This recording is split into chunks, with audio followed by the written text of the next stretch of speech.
마태복음 2장 13절부터 23절. 마태복음 2장 13절부터 23절입니다.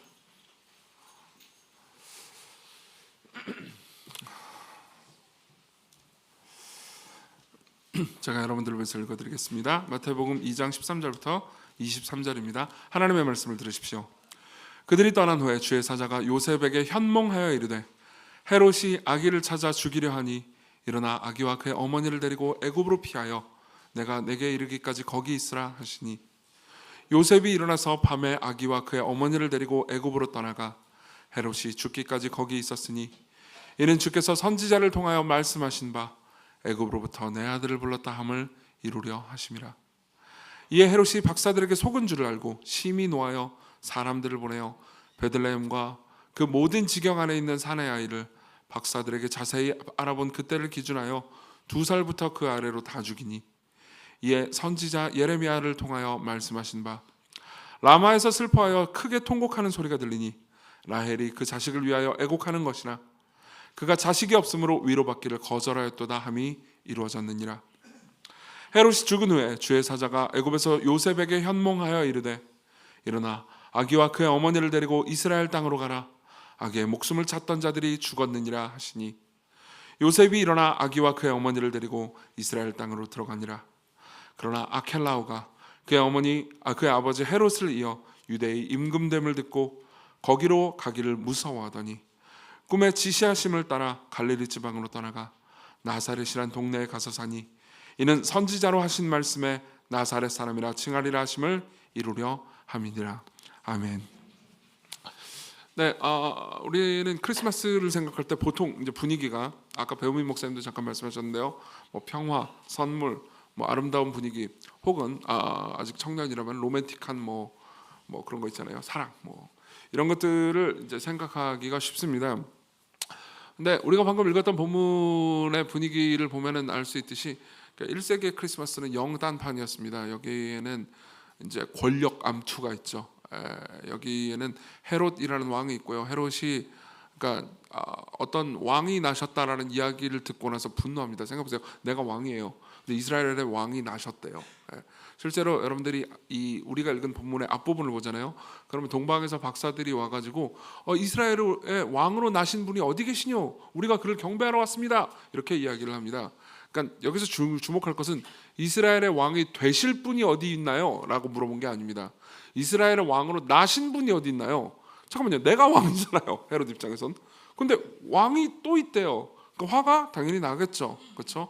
그래가지고 어떻게 했냐면 그 왕을 죽여버려야겠다고 생각을 했습니다. 그리고 왕을 죽이려고 했고요. 예수님을 죽이려고 했고요. 그리고 결국 예수님 못 죽이죠. 그 베들레헴 지역에 있는 아기들만 죽이는 굉장히 끔찍한 유아 학살에 관한 이야기가 있습니다. 이게 사실은 우리가 크리스마스를 생각할 때 그러니까 가장 깊이 생각해야 되는 지점입니다. 우리가 크리스마스를 생각할 때 좋은 분위기를 먼저 생각하기보다는 오히려 끔찍한 세상의 현실을 생각하는 것이 좋지요. 전쟁, 고통, 싸움, 괴로움, 죄. 그렇죠? 사실 크리스마스에 대해서 사람들은 되게 많이 오해를 하는 것 같습니다. 물론 제가 그렇다고 해가지고 이 좋은 분위기를 망치기 위해서 여러분 죄를 생각하십시오 이렇게 하지는 않겠습니다. 저는 오늘 넥타이도 색깔 맞춰서 입고 왔습니다. 주일날 뭐 몇몇 분들이 혹시 정치색을 드러낸 거 아니냐고 오해하시는데 전혀 그런 생각 없었어요. 저는 모릅니다. 저는 정치 아무것도 모르니까요. 그런 거 상상하지 마세요. 저는 오늘 크리스마스 데코를 한 겁니다. 근데요, 정말 많은 사람들이 그러니까 성탄에 대해서 되게 많은 오해를 합니다. 예컨대 그러니까 예수님이 오늘 태어난 거 아닙니다. 12월 25일은 예수님이 태어난 날짜가 아니에요. 확실합니다. 왜냐하면 초기 기독교의 자료들을 보잖아요. 그럼 그런 기록이 아무것도 없습니다. 게다가 누가복음의 성경의 그 내용을 보잖아요. 그럼 목자들이 별을 보고 예수님을 뭐 찾아가고 그런 장면 있잖아요. 목자들이 바깥에서 그렇게 평범하게 그 12월 25일 날 이렇게 놀 수 없습니다. 왜냐하면 이스라엘의 12월은 추워요. 꽤 춥습니다. 그렇기 때문에 이렇게 목자들이 막 이렇게 양들과 함께 뛰놀지 않아요. 보통 바깥에 있죠. 그러니까 예수께서 오신 때는 보통 봄일 가능성이 높습니다. 그리고 초기의 교부들은 아마 3월에 오신 것이 아닐까라고 생각을 했습니다. 그리고 이제 동방 종교에는 1월 6일로 크리스마스를 오랫동안 지켰습니다. 지금도 동방정교회 분파는 1월 6일 날 크리스마스 하는 곳 많아요. 정확히 몰라요. 이런 것들을 생각하면 참 신기하죠. 예수님께서는 그러니까 생일이 언제인지 우리에게 굳이 알려주고 싶어 하지 않으셨습니다. 그렇지 않아요? 여러분 생각해보세요. 생일을 틀렸다. 그럼 기분 나쁘지 않습니까? 제가 제 아내 생일을 뭐 이렇게 갑자기 이렇게 틀렸다. 그럼 제 아내가 화를 낼 겁니다. 화를 안 내긴 안 내는데 하여튼 굉장한 신뢰죠. 그렇죠? 그런 것처럼 생일을 우리는 뭐 어디 내가 몇 월 며칠에 태어났다. 내 생일을 말아 보냈네. 태어났다. 그러면은 그걸 기억해 주기를 바라죠. 틀리기를 바라지 않잖아요. 근데 하나님께서는 그러니까 하나님의 영원한 아들이 이 땅에 태어난 날짜조차도 뭐 딱히 그렇게 중요하게 생각하지 않으신 것 같습니다. 그럼 뭘 중요하게 생각해야 될까요? 우리가 읽은 이 본문을 보면요, 구약 성경이 3개가 인용돼 있습니다. 세 구절의 구약 성경이 인용돼 있고요. 저는 그 구약 성경을 하나씩 설명을 할 겁니다. 하나씩 설명을 하면서요, 이게 그러니까 권력 암투에 관한 이야기라는 것을 말씀드릴 겁니다. 여기에는 나쁜 왕이 있고요, 헤롯입니다. 그리고 좋은 왕이 있습니다. 예수님이에요. 그리고 그 왕을 어떻게 만나는지에 대한 이야기가 있습니다. 예수님은 나사렛으로 가셨습니다. 그래서요, 여러분들이 주보를 보면 이렇게 기록되어 있을 겁니다. 첫 번째는 우리는 나쁜 왕 때문에 통곡한다는 이야기가 있을 거고요. 거기서 나쁜 왕 이야기를 해보겠습니다. 두 번째로는요, 우리를 위한 진짜 좋은 왕이 있다는 이야기를 할 겁니다. 거기서 예수님이 이 땅에 오신 이야기를 묵상해 보죠. 그리고 세 번째로는요, 그 왕이 어떻게 예상치 못한 곳으로 가셨는지에 대해서, 다시 말하면 우리가 어떻게 그 왕을 만날 수 있는지에 대해서 생각해 보도록 하겠습니다. 자, 먼저 나쁜 왕 이야기부터 한번 해보죠. 우리 16절을 보겠습니다. 16절 제가 읽어드리죠. 이에 헤롯이 박사들에게 속은 줄 알고 심히 노하여 사람들을 보내어 베들레헴과 그 모든 지역 안에 있는 사내 아이를 박사들에게 자세히 알아본 그때를 기준하여 2살부터 그 아래로 다 죽이니. 자, 박사들이 왔습니다. 동방에서 박사들이 와서 예수님께 경배를 합니다. 그리고 선물을 줘요. 참고로 많은 사람들이 동방 박사를 3사람이라고 생각하는데 실제로 성경에는 3사람이라는 말이 없습니다. 예물을 3개 갖고 왔다라고 말할 뿐이죠. 정확히 말하면 예물도 3개가 아닙니다. 4개예요. 황금, 유향, 모략과 더불어서 보배 합이 있습니다. 보배 합도 꽤 비싼 거였어요. 그리고 이제 예물이 3개였다는 거지 박사들이 몇 명인지는 알지 못해요. 3개와 박사들이 막 되게 지금처럼 1인 1선물 그런 건 아니었을 수도 있습니다. 어쨌든 박사들이 와서 예배를 드리고요, 그리고 기뻐하고, 그리고 천사가 이제 요셉에게 밤에 이야기를 해줍니다. 이집트로 도망가라. 이제 헤롯이 죽이려고 할 것이다.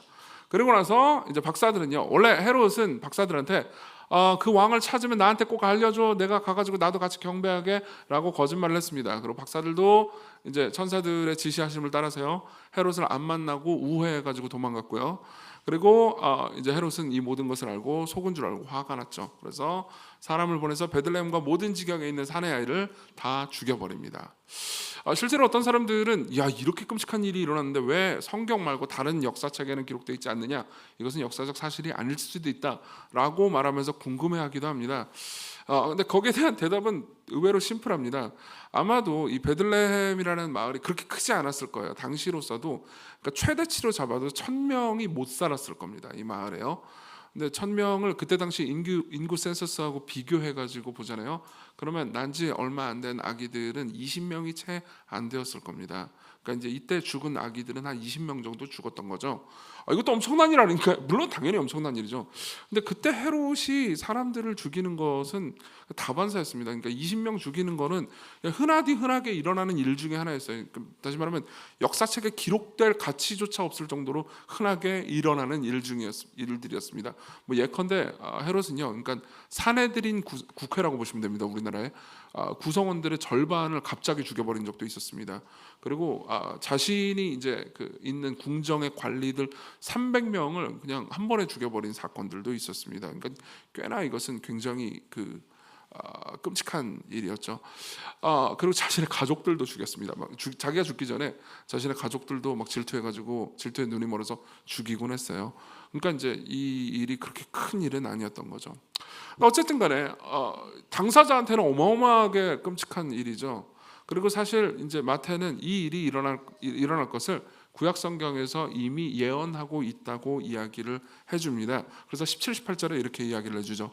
이에 선지자 예레미야를 통하여 말씀하신 바 라마에서 슬퍼하여 크게 통곡하는 소리가 들리니 라헬이 그 자식을 위하여 애곡하는 것이라. 그가 자식이 없으므로 위로받기를 거절하였던 다음이 이루어졌느니라 라는 말씀을 인용합니다. 이것은 예레미야 31장 15절을 인용한 건데요. 어떤 거냐면은 이스라엘 백성들이 바벨론에 잡혀가면서 많은 사람들이 죽는 것을 보면서 예레미야가 이제 한 예언인 거죠. 예레미야가 이 말을 할 때는 그러니까 예언이라기보다는 실제로 이루어지는 사건에 관한 이야기에 가까웠습니다. 그리고 여기서 말하는 라헬은 야곱의 아내인데요. 이제 라헬이 이때까지 살아있지는 않았어요. 라헬은 그러니까 이스라엘 백성들의 모든 어머니를 가리키는 일종의 상징이었던 거죠. 자, 그리고 똑같은 일이 또 벌어졌다라고 마태는 이야기를 합니다. 마태가 이 말씀이 성취됐다고 말하면서 하고 싶은 이야기는 뭘까요? 과거나 지금이나, 그러니까 예수님이 당시나 사람들은 권력을 가진 왕들 때문에 고통당하고 힘들어했습니다. 그래서 어느 정도까지 고통당하고 힘들었냐면 위로받기를 거절할 정도까지 고통스러워했습니다 라고 이야기를 하는 거죠. 저는 이 위로받기를 거절했다라는 말이 옛날부터 그렇게 잘 이해되지 않았습니다. 왜냐하면 제 삶에서 그렇게 막 엄청나게 고통스러운 일이 있나? 그러면 그렇게까지는 아니었거든요. 그래서 저는 문학 작품을 주로 많이 의존했습니다. 최근에 제가 읽었던 책 중에서는 안간힘이라는 작품이 있습니다. 산문이에요. 유병록 작가라는 분이 쓴 책인데, 이분은 그러니까 이제 되게 젊은 분입니다. 82년생이에요. 근데 아들이 죽었어요. 그리고 아들이 죽고 나서 자신이 느낀 점들을 산문으로 이제 미셀러니로 쭉 쓴 작품을 모아놓은 거에 이 안간힘이라는 작품인데, 거기에 보면 이제 아들이 죽고 장례식을 치를 거 아니에요. 그렇죠? 그리고 나서 장례식을 치를 때 자기의 느낌을 표현해주는 문장 중에서 이런 부분이 있습니다. 들어보세요. 밤이 이슥해지고 나니 주변에서 한숨이라도 자야 한다고 조언했다. 잠이라니. 아들이 세상을 떠났는데 잠을 자라니. 그러나 내일 아들을 화장하고 산에 뿌리려면 아빠가 한숨이라도 자고 정신을 차리고 있어야 한다는 말에 나는 장례식장 한 구석에 눕고 말았다. 어둠 속에서 희미한 천장을 바라보며 도대체 이게 무슨 일인가 생각하다가 이런 상황에서 잠을 잔다는 게 당초에 말이 되는가 생각했다. 치욕스러웠다. 내 자신이 혐오스러웠다. 그러나 잠들어 버렸다. 서너 시간쯤 자고 일어났을 때 내가 잠들었다는 사실이 더없이 끔찍했다. 슬픔을 뒤로 미루고 잠이 들고만 내 자신이 미웠다. 보세요. 아들이 죽었습니다. 근데 나는 졸려요. 그래서 잤습니다. 그리고 졸린데 내가 잔다라는 사실에 너무 큰 죄책감을 느끼는데 옆에서 사람들이 계속 그래도 한숨이라도 자야 된다. 이거 어떤 거죠? 위로죠. 뭐 제가 다 읽어드리진 못했지만 그 이후에는 이제 누나가 죽을 사오는 장면이 나와요. 그래가지고 누나가 위로해 주는 거죠. 친누나가 위로해 주면서 그래도 너는 좀 먹어야 된다 해가지고 그 죽을 뜨면서 자신이 비참함을 느끼는 장면도 나옵니다. 그러니까 이제 먹고 자는 것 너무 당연한 거잖아요, 우리의 삶에서. 근데 먹고 자는 것마저도 죄책감이 느껴지기 때문에 먹고 자라는 위로조차도 잔인하게 느껴지는 거죠. 그만큼 그러니까 인간의 슬픔은요, 위로가 완벽하게 되는 슬픔이 아닙니다. 여러분들이 삶에서 슬픔을 당할 때 누군가 옆에서 위로해주는 사람이 있으면 좋죠. 아무도 위로해주지 않으면 굉장히 고통스럽지 않겠습니까? 근데 그 사람조차도 내 슬픔을 다 위로해줄 수는 없습니다. 내 입장은 아니잖아요. 내가 경험했던 걸 다 경험하지는 않잖아요. 그렇죠? 그렇기 때문에 우리는 그러니까 위로조차도 때로는 고통이 될 때가 많이 있죠. 그럼 왜 이런 고통이 일어난 걸까요? 우리가 읽은 본문에 따르면 당연히 헤롯 때문이죠. 헤롯 때문에 정말 많은 어머니들이 최소 아마도 20명 이상의 어머님들이 굉장히 큰 고통 가운데서 위로받기마저도 거절할 정도로 큰 고통 가운데서 괴로움을 겪었을 겁니다. 그리고 크게 통곡하는 소리가 베들레헴에서 울렸겠죠. 그리고 그 이유는요, 바로 권력 때문이었습니다. 헤롯이라는 왕, 헤롯이라는 잘못된 권력 때문이죠. 그리고 여러분들이 삶을 살면서요, 그러니까 보통 느끼는 고통 있잖아요. 고통도 어떤 의미에서는 삶에서 이 경험하고 있는 권력 관계 때문일 겁니다. 여러분들은 보통 뭐 지난주에도 제가 그런 이야기를 해드렸지만요, 관계 때문에 힘듭니다. 그렇죠? 그리고 인간관계는 자연스럽게 일종의 권력 관계가 자연스럽게 형성될 때가 많습니다. 그게 무슨 뭐 회사 생활뿐만 아니라 회사나 군대 같은 좀 그 경직된 피라미드형 조직뿐만 아니라요. 예컨대 학교 같은 경우도 마찬가지죠. 김성수 교수님이란 분이 계십니다. 그러니까 제가 이제 신학교를 다닐 때 저한테 구약을 가르쳐줬던 선생님이세요. 뭐 배우민 목사님이나 이제 제 이후에 이제 신학교를 들어간 모든 저희 교회 교육자들도 김성수 교수님한테 수업을 들었습니다. 신학교에서는 이 김성수 교수님을 가르쳐서 별명을 하나 지어줬어요. 이게 좀 약간 나쁜 별명인데 되게 싫어하세요. 본인은 성부, 성자, 성령, 성수라는 그런 그 별명 되게 싫어서 그 앞에서 말하면 되게 못하게 하시는데, 그러니까 이제 너무 성품이 좋으셔서 진짜예요. 너무 성품이 좋으시고 특히 제가 이제 학교를 다닐 때는 좀 무서운 선생님들이 많았거든요. 근데 이제 그분 성품이 너무 좋으시니까 우리 때 지은 별명이거든요. 그게 우리 때 짓고 우리 때 혼나고, 그리고 우리끼리 계속 말하고 그런 별명인데 그만큼 이제 성품이 좋은 분이죠. 근데 그분이 한 번은 그러니까 이제 되게 겸손하신 분이라서 그런 통찰을 했던 것 같아요. 한 분은 이제 수업을 할 때 이런 이야기를 하더라고요. 수업에 이제 열왕기를 배울 때였습니다. 열왕기는 수많은 왕들에 관한 이야기를 하잖아요. 그리고 그 수많은 왕들이 얼마나 자기중심적이고 악했는지에 대해서 쭉 설명을 하면서 사실상 인간관계에서 경험하는 모든 고통은 악한 권력으로부터 나옵니다. 그리고 이 악한 권력이, 그러니까 이 나쁜 왕들 혹은 우리가 세속 사회에서 볼 수 있는 나쁜 정치 지도자들에게서만 발견되는 건 아닙니다. 우리 안에도 있습니다. 그런 이야기를 해주시더라고요. 그러면서 설교자의 여러분들의 가장 중요한 목표는, 그러니까 이 나쁜 마음이 그러니까 앉아 있는 청중들에게 똑같이 있음을 확인시켜 주는 것입니다. 이런 이야기를 해주시더라고요. 그러면서 굉장히 그러니까 재미있는 얘기를 해줬습니다. 교수인 저한테 똑같은 마음이 있습니다라고 얘기해 주셨어요. 교수인 자기 자신에게도 똑같은 마음이 있다는 거죠. 교수님이 성부, 성자, 성령, 성수가 왜 속으로 그런 말씀을 하시더라고요. 교수는 이제 학점을 매길 수 있는 권한이 있죠. 그리고 사실은 이제 신학교에서 F를 한번 맞잖아요. 그럼 1년을 더 다녀야 돼요. 그러니까 재수강 뭐 이런 게 없습니다. 있긴 있는데 이제 하여튼 수업이 늘 있는 게 아니라서 1년을 더 다녀야 돼요. 그러니까 이제 누군가를 F를 주느냐, 뭐 D를 주느냐, C를 주느냐 이거 가지고 이제 권한을 결정할 권리가 있잖아요. 근데 자기도 모르게 이제 그걸 가지고 학생들을 컨트롤하고 싶어하는 마음이 올라오더라는 거죠. 물론 이제 이걸 본인이 느끼고 통제를 하려고 하니까 굉장히 좋고 겸손한 분이 되셨겠죠, 아마도. 근데 어쨌든 그 사람 안에 그런 마음이 있다라는 것을 확인시켜 주는 것도 저는 꽤나 놀라운 일이었습니다. 그러니까 저렇게 겸손한 사람도 저 충동을 느끼는구나라는 생각이 드는 거죠. 사실 이 마음은 어디로부터 오는 걸까요? 그러니까 모든 사람들은요, 성경의 가르침에 따르면요, 모든 사람이 죄인이라고 말합니다. 그리고 모든 사람이 죄인이라는 말은, 그러니까 너희들 모두가 헤롯처럼 흉악한 나쁜 짓을 저질렀다라는 의미가 아닙니다. 모든 사람이 그 일을 하고 싶어하는 욕구를 가지고 있다는 거죠. 그리고 그 욕구는 다름 아닌 자기 자신이 신이 되고 싶어하는 욕구입니다. 헤롯은 왜 이 일을 했을까요? 헤롯은 자기가 통치하는 그 통치 영역 안에서는 신이 되고 싶었습니다. 자기가 그러니까 자기 안에 있는 모든 사람들을 자기가 원하는 대로 통제하고 싶었던 거죠. 그게 신이 되고 싶어하는 마음의 본질이거든요. 그런 사람이 그냥 조그만한 가정의 가장이 되잖아요. 그러면 자기 가족 구성원 모두를 다 자기가 원하는 대로 통제하고 싶습니다. 그러니까 청소년 아이들은 마땅히 공부를 해야죠. 공부 열심히 하세요, 청소년들. 그러나 그러니까 내가 원하는 만큼 원하는 대로 통제되지 않잖아요. 그럼 이제 쉽게 분노로 그 아이들을 다스릴 수 있습니다. 보세요. 그러니까 아이들이 20살이 되기 전까지는 어쨌든 부모의 분노에 두려워하기 마련입니다. 그거 어쩔 수 없어요. 아닌가? 하여튼 뭐 고등학교 들어가면 아는지 모르겠는데 부모의 분노에 두려워하기 마련입니다. 왜냐하면 부모에게 절대적으로 의존하면서 살아가야 되거든요. 그리고 부모는 그것을 알고 있습니다. 알고 있기 때문에 부모는 통제하는 방식으로 분노를 얼마든지 이용할 수 있습니다. 분노하면서 뭐 예를 들면 공부해라, 뭐 해라, 뭐 하지 말아라라고 말할 수 있는 거죠.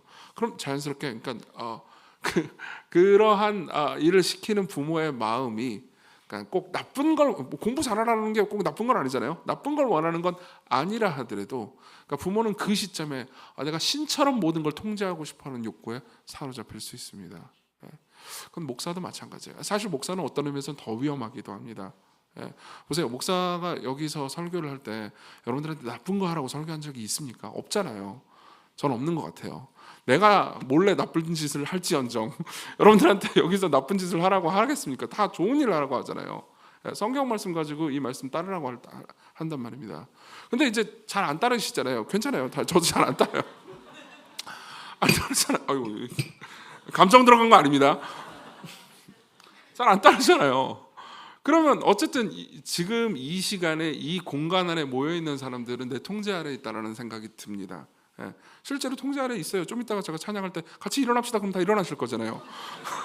아니, 안 그럴 건데 다 같이 일어나서 찬양합시다 그럼 다 일어날 거잖아요. 근데 그때 앉아 있는 사람 보면 꼴보기 싫단 말이에요. 쟤는 뭐야? 뭐 다리 아파? 속으로 이제 생각하는 거죠. 그러면 그때 통제하고 싶고요. 그때 분노를 이용할 수도 있고요. 그때 여러 가지 다른 방식을 이용할 수도 있죠. 근데 슬프게도 앉아있는 사람들도 자기가 신이 되고 싶어 한다는 겁니다. 모두가 그렇다는 거예요. 그러면 거기서 분노하면 저 녀석은 뭔데 나한테 이래라 저래라 하면서요 전쟁이 일어나는 거죠. 청소년들은 부모에게 압제당한다고 느꼈다가 20살이 되면 이제 부모에게 반항하기 시작합니다. 이것은 일종의 복수죠. 힘과 권위와 지위가 있는 사람만 압제를 하는 게 아닙니다. 그렇지 않은 사람들도 얼마든지 감정을 표출함으로써 압제를 할 수 있습니다. 하나 예를 들어 드릴까요? 삐지는 거요. 삐지는 거요. 보세요. 아이들 미안해. 너희들 자꾸 예를 들어서 아이들은 우는 것으로서 부모를 통제하려는 시도를 합니다. 그러니까 뭐가 안 되잖아요. 어른들은 조금 보면 알 수 있어요. 아이들이 막 왕 하면서 울면서 이제 되게 슬퍼하는 모습을 보이면 부모들이 처음에는 움츠러든다라는 것을 아이들도 그러니까 안단 말이에요. 경험적으로 안단 말이에요. 근데 부모들도 시간이 지나면 이게 거짓 울음인지 진짜 울음인지 파악하는 능력이 생기거든요. 그럼 이제 애들도 이게 부모를 이런 방식으로 통제하려고 하는구나라고 느끼는 거죠. 연인끼리 있으면요, 이게 이제 우리 교회도 청년들이 많으니까요. 청년들 중에 이제 모태솔로였다가 연애를 막 시작하는 커플들이 있어요. 보기 좋죠. 얼마나 푸릇푸릇하고 좋은지 몰라요. 이제 결혼하고 이제 꽤 시간이 지나는 사람 입장에서는 되게 너무 보기 좋습니다. 근데 연애를 처음 시작하잖아요. 그러면 연애라는 게 뭔지 몰라요. 그냥 그 전에는 모든 관계가 친구였고요. 친구는 보통 상대를 그렇게까지 통제하려고 하지는 않잖아요. 근데 연애를 하는 순간 밑바닥이 보통 다 드러나기 시작하거든요. 그리고 결혼하면 밑바닥 더 드러나죠. 왜요? 그러니까 연애를 하잖아요. 그러면 상대방을 내가 적절히 통제해야 내가 기쁘단 말이에요. 그리고 결혼을 하잖아요. 그럼 상대방을 적절히 통제하지 않으면 내 생존의 위협을 받을 수도 있습니다. 그렇잖아요. 일을 안 해. 나가서 일해 돈 벌어와. 안 그러면 내가 죽을 수도 있죠. 그러면 어떻게든 통제를 해야 된단 말이에요. 그럼 통제하는 방법은 뭐 분노를 하면서 화를 낼 수도 있지만요. 보통 울어버림으로써 상대를 슬프게 만들 수도 있습니다. 그러면요, 그러니까 여기서는 논리와 이성이 작용될 여지가 없죠. 모든 관계에서 논리와 이성이 최우선이어야 된다고 주장하는 건 아닙니다. 근데 우리는 어떻게든 싸워냅니다. 그리고 어떻게든 관계에서, 그러니까 그 관계가 딱 두 명과의 관계일 뿐이라 하더라도요, 거기서 신이 되고 싶어하는 거죠. 그리고 그 뜻은요, 결국 이루지 못합니다. 어떤 인간이든 신이 아닌 존재가 신이 되려고 하잖아요. 그럼 결국은 좌절하게 됩니다. 헤롯도 마찬가지예요. 헤롯은 어떻게 됐죠? 예수님을 죽이려고 했습니다. 근데 결국 예수님을 못 죽이고요, 억울한 아이들만 죽였죠. 실제로 헤롯의 인생을 보잖아요. 그러면은 거의 마지막까지 그런 삶을 살았던 것 같습니다. 헤롯은 자기가 잔인하다는 걸 당연히 알았겠죠. 그렇죠? 수많은 사람들을 죽임으로써 자기가 미움을 받고 있다는 것도 알았습니다. 근데 자기 앞에 있는 시야는 엄청난 분노와 권력과 군사력으로 어쨌든 백성들을 압제하고 있었기 때문에 자기 앞에서는 자기한테 조금이라도 자기를 거스르는 말을 하잖아요. 그러면 분노의 낯빛을 띠고 죽여버림으로써 다른 사람들을 그러니까 공포통치로 밀어넣었죠. 그리고 나서 뭐라고 해야 될까요? 그 잔악함은 자신이 죽을 때까지 이어졌습니다. 어디까지 이어지냐면요, 백성들이 자기를 얼마나 미워하는지 본인이 모를 수가 없잖아요. 그러니까는 자기가 죽고 나서 잔치가 벌어질까를 되게 우려했어요. 헤롯이 죽고 나서 헤롯이 죽은 걸 백성들이 너무 기뻐해가지고 파티가 벌어질 걸, 그러니까 자신의 장례식장이 울음바다가 아니고 파티가 벌어질 걸 너무나 두려워해서 어떻게 했냐면 자신의 누이 살로메와 그 남편 알렉사스에게 명해서 자기가 죽는 순간 경마장에 사람들을 모아놔요. 그리고 모든 지도자들을 자기가 죽는 순간 다 죽이게 했습니다. 축제 대신 전국적인 애도를 유발하기 위해서였죠. 다행히도 뜻대로 이루어지진 않았습니다. 뭐 죽었는데 뭐 어떻게 죽었는데 뭐 명령을 안 지킨다고 어쩔 거예요. 뜻대로 이루어지진 않았어요. 그냥 죽이라고 명령만 하고 그냥 본인 혼자 죽었죠. 사람들은 축제를 벌였습니다. 보세요. 자기가 신이 되고 싶어서 신처럼 모든 걸 통치하고 싶은 사람은요, 심지어 자신의 죽음 이후에 자기 자신에 대한 평판까지도 통치하고 싶었던 거죠. 그리고 당연히 뜻을 이루지 못합니다. 자, 이게 모든 사람들이 겪는 일이라는 것을 여러분들이 인정하시겠습니까? 모든 사람들이 남이 여러분들에게 해서 여러분들이 괴로운 일이기도 하고요. 결국 여러분들 스스로도 남들에게 하는 일입니다. 나는 삐집니다. 삐져가지고 상대를 통제합니다. 근데 삐져가지고 상대를 통제하면서도 상대방이 기꺼이 나한테 잘해주기를 원합니다. 보세요. 내가 삐져가지고 상대방이 나한테 잘해주잖아요. 그럼 기꺼운 마음으로 잘해주는 건 아니에요.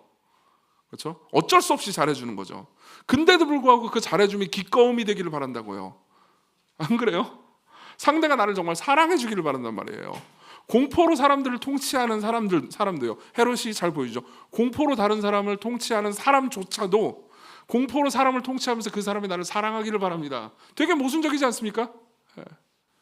그 말은요, 나는 사람들의 마음을 조종하고 싶어라는 마음이에요. 여러분, 수많은 드라마나 영화를 보면요, 그 사람들의 마음을 조종할 수 있는 능력에 관한 이야기들이 나오죠. 그렇죠? 왜 그런 이야기들이 계속해서 나오는 걸까요? 사람들이 그걸 원하기 때문이에요. 오직 하나님만이 하실 수 있는 일을요, 내가 하고 싶은 것이죠. 그리고 그것은 계속해서 좌절하고요, 사람들을 괴롭힘과 그리고 위로받을 수 없는 슬픔으로 몰아가는 거죠. 자, 이게 나쁜 왕입니다. 두 번째는 이제 좋은 왕으로 넘어가 보죠. 우리 13절부터 15절을 보겠습니다. 그들이 떠난 후에 주의 사자가 요셉에게 현몽하여 이르되 헤롯이 아기를 찾아 죽이려 하니 일어나 아기와 그의 어머니를 데리고 애굽으로 피하여 내가 내게 이르기까지 거기 있으라 하시니. 보통 이런 정치적으로 문제가 있는 사람들은 이집트로 많이 갔습니다. 이집트에는 지금의 델타 지역이죠. 그곳에 이제 유대인 난민촌이 좀 있었어요. 그래가지고 유대인들이 사는 그러니까 언어나 이런 문화가 통하는 그런 곳이 있었기 때문에 그쪽으로 이제 가라고 이야기를 한 거죠. 그래서 요셉이 일어나서 밤에 아기와 그의 어머니를 데리고 애굽으로 건너갑니다. 그리고 15절을 같이 한번 읽어보겠습니다. 15절입니다. 시작. 헤롯이 죽기까지 거기 있으니 이는 주께서 선지자를 통하여 말씀하신 바 애굽으로부터 내 아들을 불렀다 함을 이루려 하심이라. 아멘. 자, 여기 보면요, 주께서 선지자를 통해서, 여기서 선지자는 구약성경의 호세아를 가리킵니다. 호세아를 통해서 말씀하신 바 애굽에서 내 아들을 불렀다 함을 이루려 하심이라 라는 말씀을 합니다. 보세요. 예수님께서 이집트로 가십니다. 그리고 나서 이집트에서 나중에 헤롯이 죽어요. 죽고 나서 다시 나사렛이라는 지역으로 오시죠. 원래 고향은 베들레헴이고요. 베들레헴으로 오지 못합니다. 왜냐하면 유대 지역, 그러니까 베들레헴 남쪽 지역은 여전히 헤롯의 아들인 아켈라오가 다스리고 있었거든요. 그러니까는 이제 나중에 천사의 지시하심을 받아가지고 나사렛으로 가는. 그럼 보세요. 이집트에서 나사렛으로 갔으니까 이집트에서 애굽에서 내 아들을 불렀다라는, 예수님을 불렀다라는 예언이 성취되죠. 그렇죠? 근데 약간 이상한 게 하나 있습니다. 뭐냐면은 이 선지자를 인용한 건데, 이 선지자는 호세아거든요. 호세아 11장 1절을 인용한 겁니다. 호세아 11장 1절. 근데 호세아 11장 1절은 이렇게 말하고 있습니다. 들어보십시오. 이스라엘이 어렸을 때 내가 사랑하여 내 아들을 애굽에서 불러냈거늘 선지자들이 그들을 부를수록 그들은 점점 멀리하고 바알들에게 제사하여 아로새긴 우상 앞에서 분향하였느니라. 자, 보세요. 무슨 말인지 설명해 드릴게요. 지금 호세아서의 문맥은요, 이런 겁니다. 하나님께서 이스라엘 백성들을 너무 사랑했어요. 문제가 있는 존재지만 이스라엘 백성들을 너무 사랑해서 이집트에서 압제당하고 있는 이스라엘 백성들을 불러내셨습니다. 그리고 나서 말씀하시는 거죠. 내 아들을 이집트에서, 애굽에서 불렀다라고 말씀하시는 거죠. 그럼 여기서 말하는 내 아들은 누구를 가리키죠? 이스라엘 백성들이요. 근데 이스라엘 백성들을 그렇게 불러내서 사랑을 해주었는데 얘네들이 맨날 죄를 짓고 우상 숭배를 해가지고 나를 분노하게 만들었다. 이게 호세아서 11장이에요. 근데 이 말씀이 성취됐다라고 마태가 주장을 하면서 어떻게 이야기를 하냐면, 예수님이 이집트에서 나사렛으로 돌아오는 사건 있잖아요. 이 사건을 가리켜서 내 아들을 애굽에서 불렀다라고 성취됐다고 이야기를 하는 거예요. 그러면요, 보세요. 마태복음을 쓴 마태가 이 호세아서를 인용할 때 문맥이 안 맞죠? 그렇죠? 구약 성경에서는 이 이스라엘 백성들이 돌아오는 것을 가리켜서 얘기를 했는데 여기는 예수님이 돌아오는 것을 가리켜서 얘기한다고 얘기를 했잖아요. 그러면 마태가 글을 잘 읽을 줄 몰랐던 걸까요? 그렇지는 않습니다. 마태는 그러니까 명료한 신학적인 목적을 가지고 이걸 쓴 겁니다. 자 보세요. 호세아에는 어떤 사람들이 있습니까? 호세아는 어떤 아들이 있습니까?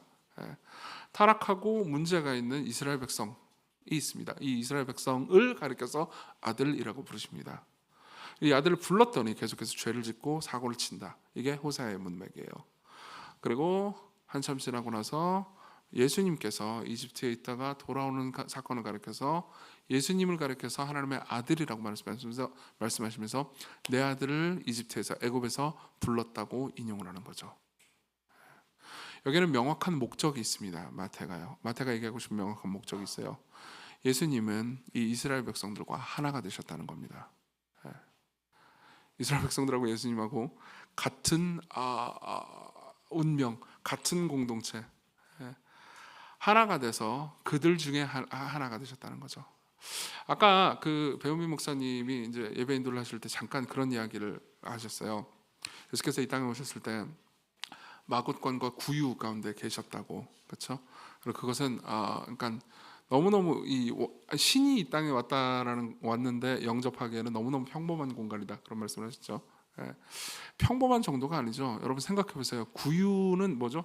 구유는 말 밥통입니다. 말이 거기에다가 이제 밥을 먹는단 말이에요. 그거 설거지 자주 했을까요? 어떻게 생각하세요? 매일 퐁퐁으로 퐁퐁 안 쓰나요 요즘? 그걸로 설거지 했을까요? 그랬을 리가 없죠. 그러면서 이제 배은민 목사님 그런 얘기를 하시더라고요. 이 환경은 마치 우리의 마음과 같다고요. 저는 그 말이 꽤나 그러니까 마음에 와닿았습니다. 예수님께서 이 땅에 오신 것은 그분이 왕으로 오신 게 맞는데요. 왕으로 오셨는데 왕으로 오실 때 보통 왕은 어떻게죠? 백성들과 구별된 곳에 있습니다. 맞죠? 백성들이 있으면요, 백성들과 함께 있지 않습니다. 백성들과 다른 공간에 있죠. 별도의 공간, 더 영화로운 공간, 더 넓은 공간. 갑자기 제가 저 밑에 방에 있는 게 생각나네요. 제 방에서 혼자 있고 이게 나쁜 왕입니다. 보세요, 왕은요, 왕은 선을 긋죠. 똑같은 인간이면서 저 인간들과 나는 다른 종류라고 생각을 합니다. 실제로 그렇게 생각하게 되는 것 같아요. 사람이요, 별것도 아닙니다. 그러니까 대단한 지위에 올랐다고 하는 사람들 있죠. 그 사람들도 그냥 청소년 때는 아무것도 아니에요. 그냥 청소년이었어요. 실수도 하고요, 잘못도 하고요, 그냥 꿈도 꾸고요. 그 꿈이 좌절되기도 하는 별것도 아닌 청소년입니다. 그 청소년이 굉장히 재능과 지식이 있을 수도 있죠. 뭔가 암기를 하는데 꽤나 뛰어난 능력을 가지고 있을 수도 있습니다. 그러고 나서 뭐 사람들이 보통 선망에 맞지 않는 학교 같은 데를 갑니다. 그러고 나서 좋은 직장 혹은 좋은 자리로 갑니다. 그러고 나서 시간이 지나면 능력을 소위 입증받는다라는 운을 가집니다. 그러고 나서 정신을 차려보면 약간 높은 지위에 올라갑니다. 그럼 사람들은요, 그러니까 그 이전에 그냥 아무것도 아닌 청소년을 대할 때 그 사람을 대하는 거하고는 다른 방식으로 그 사람을 대합니다. 그렇죠? 그건 사실 저 자신도 똑같은 이야기로 얘기할 수 있습니다. 저는 2011년도에 교회를 개척했고요. 그때 그냥 10명, 12명, 13명, 많이 오면 14명, 너무 많이 왔다, 와 우리 교회 완전 찼네 했던 그 교회에 그냥 조그만한 목사도 아니었어요. 심지어 전도사였다고요. 그때 아무도 저를 귀하게 생각하지 않았습니다. 저도 저를 귀하게 생각하지 않았어요. 근데 요즘 시각교회 오잖아요. 그러면 저를 귀하게 생각해 주십니다. 그러면 아니 이제 네, 그만합시다. 그럼 뭐가 된 것 같아요. 진짜 뭐가 된 것 같아요. 내가 다른 존재인 것 같은 착각이 듭니다. 아마 헤롯도 그러지 않았을까요? 수많은 권력 암투를 뚫고 올라와서 내가 드디어 이 자리를 차지했습니다. 그리고 로마 황제 아우구스투스의 인정을 받았습니다. 아우구스투스도요, 헤롯이 성깔이 더럽다는 것을 알고 있었습니다. 뭐라고까지 얘기했냐면요, 나는 헤롯의 아들이 되느니 차라리 헤롯의 돼지가 되겠어라고 이야기를 했어요. 왜냐하면 이스라엘 백성들은 돼지를 안 먹잖아요. 돼지를 안 죽여요. 근데 헤롯은 아들을 엄청 죽였거든요. 진짜예요. 내 왕자리를 뺏을지도 몰라. 그래서 자기 아들을 죽였다고요. 그러니까 아우구스투스가 이런 거죠. 내가 걔 아들이 되느니 돼지가 되겠어. 왜 그런 거 있잖아요. 여러분 되게 난폭한데 난폭한 친구를 볼 때 그 난폭한 친구가 나보다 나이가 어리면 와 내가 쟤보다 먼저 태어나서 정말 다행이다. 이런 생각한 적 없으세요? 네. 저 군대 있을 때 그 생각했었거든요. 제 밑에 어떤 상병이 있는데 너무 난폭한 거예요. 야 쟤보다 군대 빨리 와가지고 다행이다라는 생각을 한 적이 있었죠. 네. 그런 거랑 비슷한 겁니다. 그러니까 생각해보세요. 어쨌든 그렇게 난폭할수록 윗사람한테 인정받잖아요. 예. 헤롯은요 위에서는 인정받죠. 그럼 아래서는 자기를 두려워하죠. 뭐가 된 줄로 알았을 겁니다. 예. 근데 그때 왕이 왔다는 거예요. 그럼 왕은 신이 인간이 된 왕이랍니다. 그러면요 아우구스투스보다도 훨씬 더 높은 존재겠죠. 근데 그 존재는요 구유로 오셨습니다. 그게 의미하는 바는 이겁니다. 진짜 왕은 가짜 왕이 아니고요. 진짜 왕은 자기 백성들과 하나가 되기를 원했다는 거죠. 진짜 왕은요. 저 높은 곳에서 따로 자리를 가지고 따로 있는 게 아니고 자기 백성들과 함께 그 백성들이 난민이기 때문에 그분도 난민의 경험을 하기를 원하셨고요. 그 백성들이 나그네였기 때문에 그분 역시 나그네가 되셨고 그 백성들이 사실상 모두가 죄를 짓는 압제자였기 때문에 그분은 그 백성들 한가운데 들어와서 그 백성들에게 압제를 당하기를 원하셨다는 겁니다. 그분의 백성들이 죄인이었기 때문에 그분 역시 죄인 취급을 받기를 원하셨다는 거죠. 이게 진짜 왕의 특징입니다. 이건 참 놀랍습니다. 왜냐하면 어떤 인간이든 조금만 지위가 올라가면 구분을 하고 선을 긋고 자기의 공간을 만들려고 하는데 제일 높은 신은요 이 땅에 내려왔다는 거죠.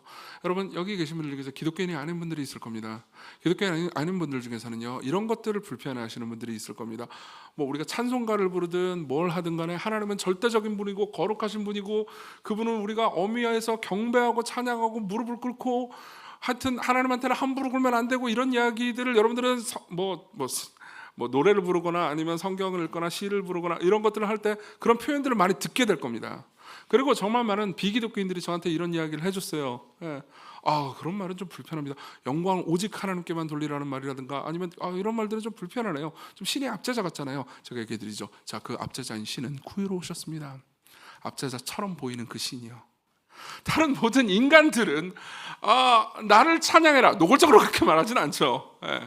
근데 내가 괜찮은 존재라는 것을 은근히 마케팅 전략을 펼치면서 어필하는데 반면 예수님은요 아무도 관심이 없는 그냥 베들레헴에 조그마한 구유로 오셨습니다. 그 백성들과 함께 그 백성들이 고난당하면 같이 고난당하고요. 그 백성들이 나그네가 되면 같이 나그네가 되고 그 백성들이 난민이 되면 같이 난민이 되셨죠. 그런 의미예요. 그리고 이거는 그러니까 하나님이 이 땅의 사람들을 어떻게 보시는지에 대해서 굉장히 많은 것들을 가르쳐 줍니다. 여러분들이 죄를 지을 때 하나님은 여러분들을 어떻게 바라보고 계실까요? 기독교인들이든 기독교인이 아니든 이 문제에 있어서 오해를 하는 경우가 허다합니다. 여러분 기독교인이 죄를 짓잖아요. 그러면 기독교인들이 어떻게 바라볼까요? 물론 성경의 가르침에 따르면요 어떤 다른 기독교인들이 죄를 지었을 때 그 죄를 지은 거에 대해서 그 죄에 대해서는 끔찍하게 미워하지만 죄인을 사랑하고 위하여 긍휼히 여기고 돌이킬 수 있도록 도와줘야 하죠. 그게 성경의 가르침이에요. 근데 저는요 저도 기독교인이고요 그리고 기독교인으로서 수십 년을 살아왔습니다. 수십 년을 살아오면서 그냥 개별 교회에서든 아니면 뭐 교회 언론이나 이런 여러 가지 교회를 다니는 사람들의 SNS를 보든 간에 어떤 특정한 기독교인이 죄를 지었을 때 다른 기독교인들이 그 죄를 지은 기독교인을 어떻게 취급하는지를 오랫동안 보아왔습니다. 저 자신도 그렇고요. 보통은 그냥 쉽게 정죄합니다. 보통은 쉽게 정죄하죠. 그리고 저 사람이 저지른 죄를 나는 저지르지 않았다는 것에 대해서 안도감을 느끼고 그 사람과 하나가 되려고 하지는 않습니다. 여러분 보세요. 어떤 목사가 죄를 저질렀다고 해가지고 언론에 나오잖아요. 조금만 유명한 목사가 죄를 저지르잖아요. 그럼 언론에 나온단 말이에요. 그럼 그런 것들을 저는 가끔 봅니다. 그냥 모르겠어요. 한 달에 한 번은 꼭 나와요. 그런 걸 보면요. 그럼 제가 그런 기사를 보면 제일 처음 느끼는 감정은 뭔지 아십니까? 안도감입니다. 난 아니야. 물론 저는 안 나올 수도 있어요. 무슨 죄를 저질러도 안 유명해서. 그렇지만 어쨌든 처음에는요 안도감이 느껴집니다. 그리고 그 다음에 정죄감이 느껴지죠. 왜 이놈은 나쁜 짓을 이런 저질러가지고 기독교를 욕먹이나. 하나님은 어떻게 하셨을까요? 하나님은 이 죄와 암투가 세상에 가득한 이 이스라엘 백성들을 따라서 이스라엘 백성들 가운데로 오셨습니다. 사랑하는 사람이 잘못을 저지르잖아요.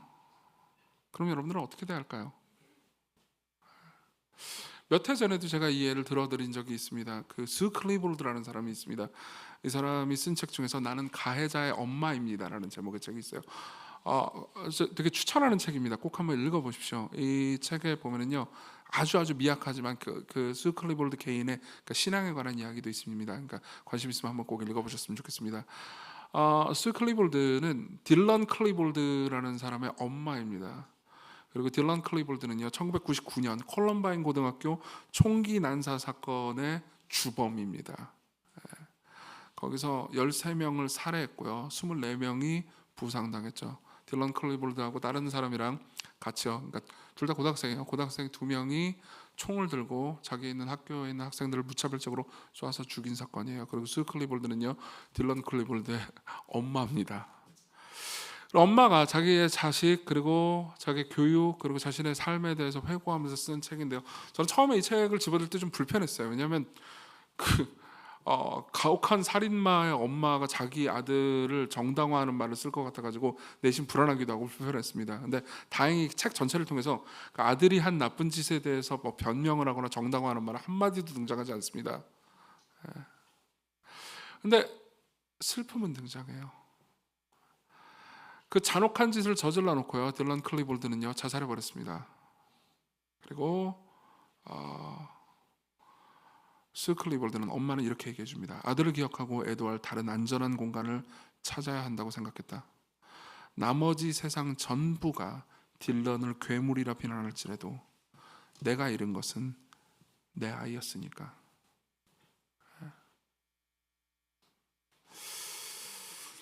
그리고 이런 장면도 나옵니다. 특히 힘겨웠던 어느 날 밤 톰이 남편이 지친 듯 이렇게 말했다. 걔가 우리도 죽였더라면 좋았을 텐데. 그리고 우리가 그의 죄를 대신 뒤집어 쓸 수 있었으면 좋았을 텐데. 그 뒤로 여러 해 동안 같은 생각을 얼마나 많이 했는지 모른다. 저는 처음에 이런 끔찍한 짓을 저지른 부모니까 이 부모가 뭔가 하자가 굉장히 많고 문제가 있고 막 자녀를 학대했고 이런 부모일 거라고 생각을 했어요. 근데 글을 쭉 읽어보니까 전혀 그냥 평범한 부모였습니다. 아들을 꽤나 사랑하는 평범한 부모였어요. 어떻게 하다가 이 아들이 이 지경이 됐을까요? 거기에 대해서 인간은 자꾸 원인을 찾으려고 하는데 어쨌든 이 책의 결론은요 나는 원인을 잘 못 찾겠다. 근데 나는 잘못했다. 나는 정말 나쁜 사람이다. 근데 내가 어떻게 나쁜지 어떤 문제가 있는지 어디서 원인이 있는지 나도 찾고 싶다. 이게 전체 내용이었어요. 그게 그러니까 제 입장에서는 심금을 꽤나 울렸습니다. 그리고 제 입장에서요 가장 모르겠어요. 이 상황에 제가 처해보지 않았으니까 처할 일도 없었으면 좋겠고요. 영원히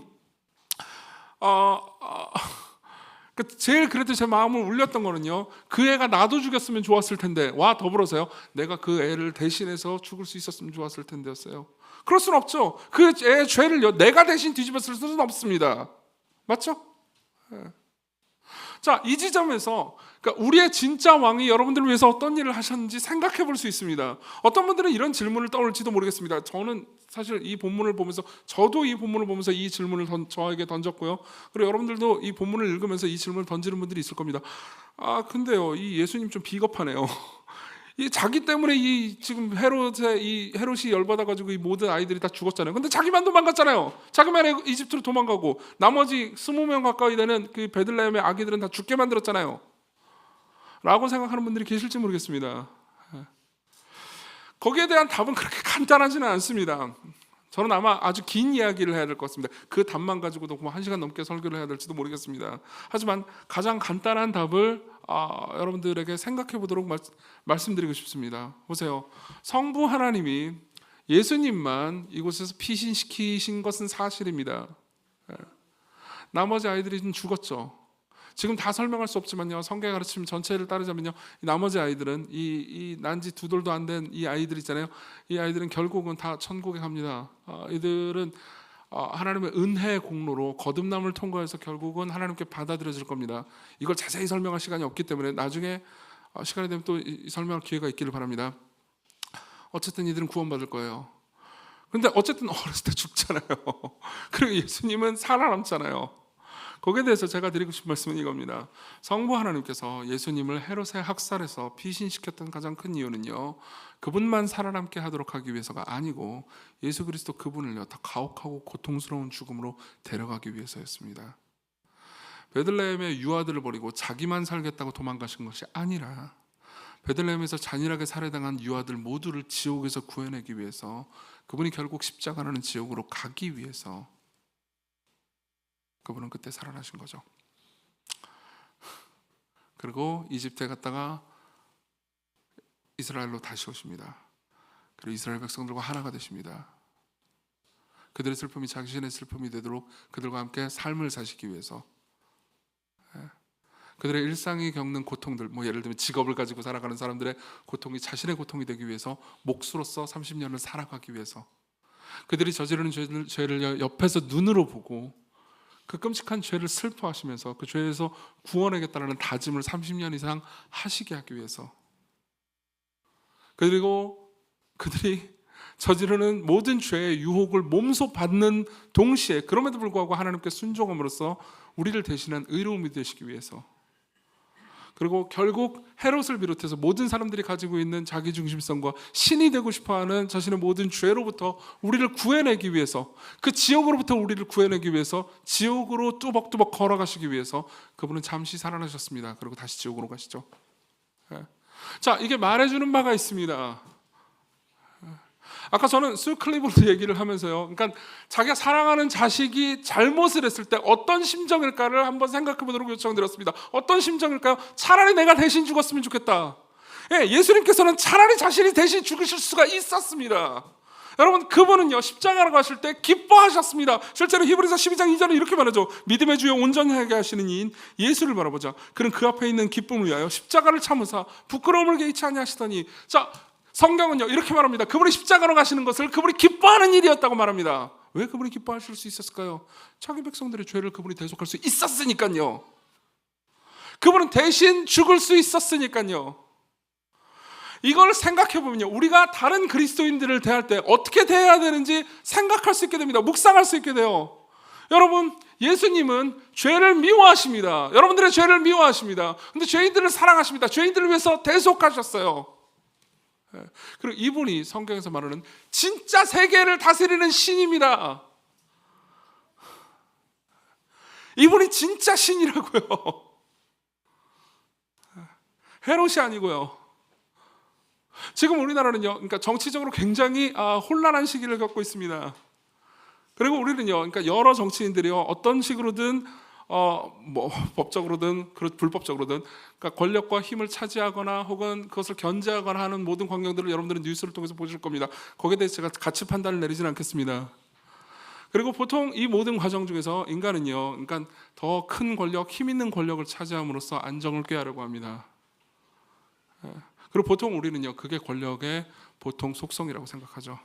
그것을 우리는 뉴스를 통해서 정치인들이 하는 모습을 볼 뿐만 아니라 회사나 가정에서도 봅니다. 교회에서도 볼 수 있죠. 근데 진짜 왕은 다릅니다. 진짜 신은요, 자기를 내줌으로써 사랑받았고 사람들을 사랑함으로써 사랑하게 만드십니다. 예수님이 하신 일이에요. 마지막으로 넘어가겠습니다. 그 왕은 어디 가면 만날 수 있습니까? 우리 19절부터 23절을 제가 빠르게 읽어드리겠습니다. 헤롯이 죽은 후에 주의 사자가 애굽에서 요셉에게 현몽하여 이르되, 일어나 아기와 그의 어머니를 데리고 이스라엘 땅으로 가라. 아기의 목숨을 찾던 자들이 죽었느니라 하시니, 요셉이 일어나 아기와 그의 어머니를 데리고 이스라엘 땅으로 돌아가니라. 그러나 아켈라오가 그의 아버지 헤롯을 이어 유대에 임금됨을 듣고 거기로 가기를 무서워하더니 꿈에 지시하심을 받아 갈릴리 지방으로 갑니다. 이스라엘 전체 북쪽 지방이죠. 그리고 이분은 이 갈릴리에서 아주 오래 사십니다. 가장 오래 사십니다. 그러고 나서 23절을 같이 한번 읽어볼까요? 시작. 나사렛이란 동네에 가서 사니 이는 선지자로 하신 말씀에 나사렛 사람이라 칭하리라 하심을. 자, 여기서 이제 구약의 세 번째 인용이 나옵니다. 나사렛 사람이라 칭하리라. 나사렛 사람이라 칭하리라라는 말이 이렇게 문자적으로는 구약 성경에 없습니다. 사실 이사야 11장 1절에 보면 이새 줄기에서 한 싹이 나며 그 뿌리에서 한 가지가 나서 결실할 것이요. 여기서 말하는 이 가지가 이제 나사렛이라는 어원이 있고요. 그리고 사실 정확히 말하면 이사야 전체의 메시지를 마태가 요약해 준 겁니다. 요약을 해가지고 나사렛 사람으로 하심을 이루려고 오셨습니다. 이렇게 얘기를 하는 거죠. 자, 그러면 여러분들 입장에서는 이 지명, 나사렛 결국 지명에 불과하잖아요. 이 예수님이 그러니까 나사렛 출신이 됐다는 게 뭐가 중요하지?라고 생각할 수 있습니다.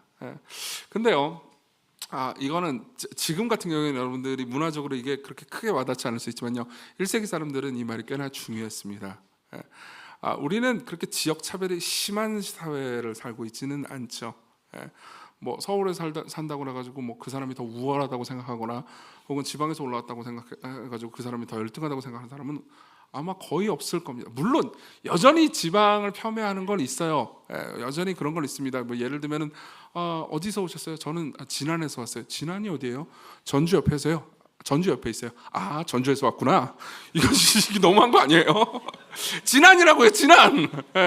전주하고 진안하고 달라요. 근처에 있을 뿐이지. 근데 서울에 사는 사람들은 항상 자기가 서울에서 산다고 말하지도 않아요. 저는 사당동에 살아요. 뭐야 이게? 모든 지역에 모든 밑에 있는 사람들이 다 사당동을 알 거라고 생각하지 마세요. 다 아나? 자, 어쨌든 보세요. 여전히 없진 않죠. 없진 않지만 그래도 그러니까 그렇게 크진 않습니다. 근데 고대 사회에서요, 그러니까 나사렛은 완전히 깡촌이었고요. 거기서는 아무런 선한 것도 나올 수 없을 거라고 생각했습니다. 그러니까 신이 보세요. 신은커녕 왕이 어느 출신이다 하면요, 왕은요 아마 예루살렘 출신이어야 할 겁니다. 물론 로마 입장에서는 예루살렘도요 저 변방의 깡촌에 불과해요.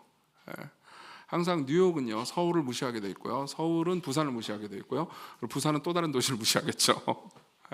그런 것과 마찬가지입니다. 그리고 나사렛 아무것도 아니에요. 그냥 그 온 세상 중에서도 최하층입니다. 예수님이 나사렛으로 가셨다는 것을 우리가 생각할 때는요, 이걸 보십시오. 결국 같은 원리가 똑같이 계속해서 적용되고 있습니다. 신이 가장 낮은 곳으로 왔어요. 신이 말구유로 오셨습니다. 신이 도시를 선택할 때는 나사렛으로 오셨습니다. 그럼 여러분들은 어디로 가야 그 왕, 그 신을 만날 수 있습니까? 낮은 곳으로 가야 만날 수 있습니다. 이걸 여러분들에게요 세 가지로 적용을 해드리겠습니다. 빠르게 적용할게요. 걱정하지 마십시오. 첫 번째입니다. 여러분들이 예수 그리스도를 찾기 위해서 가야 되는 곳은 삐까뻔쩍한 곳이 아니고 오히려 평범한 곳에 있습니다. 예컨대 여러분들이 신자라면요, 이런 겁니다.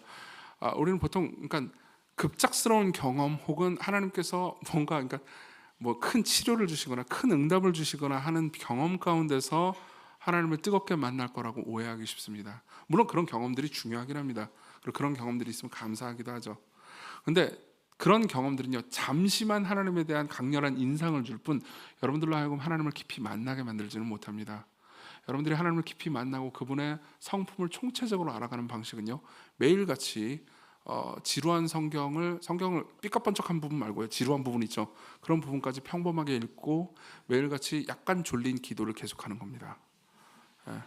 그리고 좀 길어서 짜증난 설교를 계속해서 듣는 거죠. 이건 나사렛이에요. 무슨 집회 같은 데 가가지고 막 눈물을 한 두 바가지 흘리는 것은 예루살렘입니다. 그리스도께서는 나사렛에 계셨어요. 물론 예루살렘도 가셨죠. 이해하십니까? 아마 기독교인이 아닌 분들 중에서는 이런 분들도 있을 겁니다. 기독교? 그건 뻔한 얘기잖아. 마치 기독교를 자신이 다 안다고 생각하시는 분들도 있을 겁니다. 기독교 하나님만 영광 받으시고 인간은 누려가지고 살아야 되고, 아니에요. 그 하나님이요 인간이 돼가지고 인간과 똑같은 삶을 살았다고요. 여러분들이 이 의미를 다 파악하셨습니까? 정말 많은 사람들이 기독교에 대해서 겉으로 듣긴 했지만 실제로 기독교의 내용을 알지는 못할 겁니다. 깊이 생각해 보십시오. 이게 첫 번째예요. 두 번째입니다. 왕께 순종하십시오. 항상 성경의 하나님은요, 진짜 성경의 하나님은 여러분들을 공포통치로 압제하지 않고 여러분들을 설득하십니다. 그리고 이게 목사로서 항상 제가 하나님께 대해서 불만을 느끼는 이유입니다. 좀 약간 공포통치 좀 하셨으면 좋겠어요. 설득을 하니까는 저도 설득을 해야 되잖아요. 하나님이 설득을 하니까 저도 화가 난다고요. 그래서 이제 헌금 안 내 이것들아 그러면서 막 지옥 하나씩 보내고 막 그러면 좋잖아요. 죄송합니다.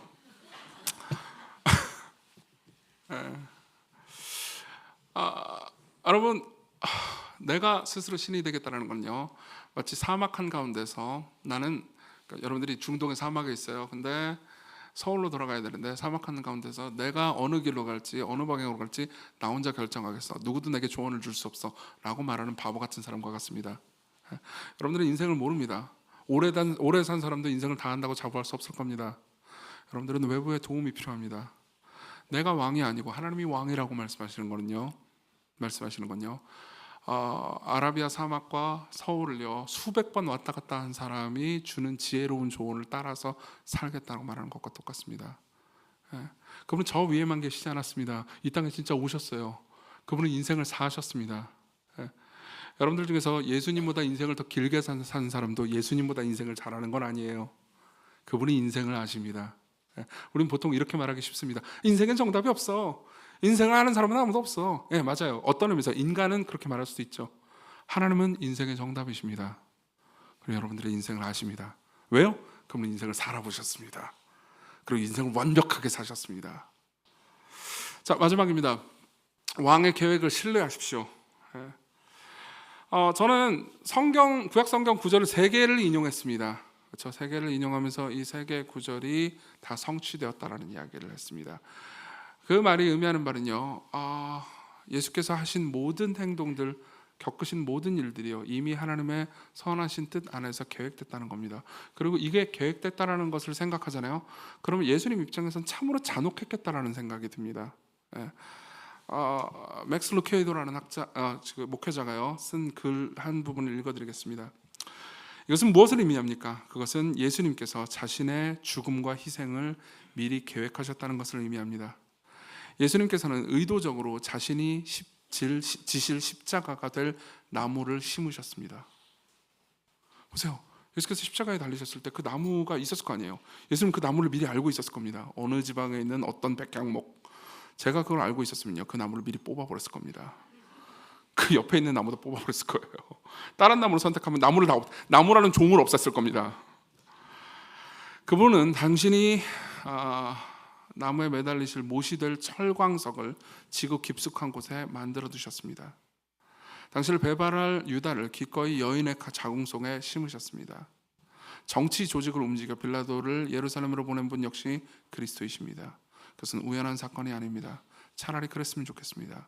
극악무도한 범죄자에게도 그의 인생이 시작되기도 전에 사형 선고를 들려주는 고통을 주지는 않습니다. 자, 예수님께서는 십자가로 가시는 일을요 그분이 태어나면서부터 서서히 하셨습니다.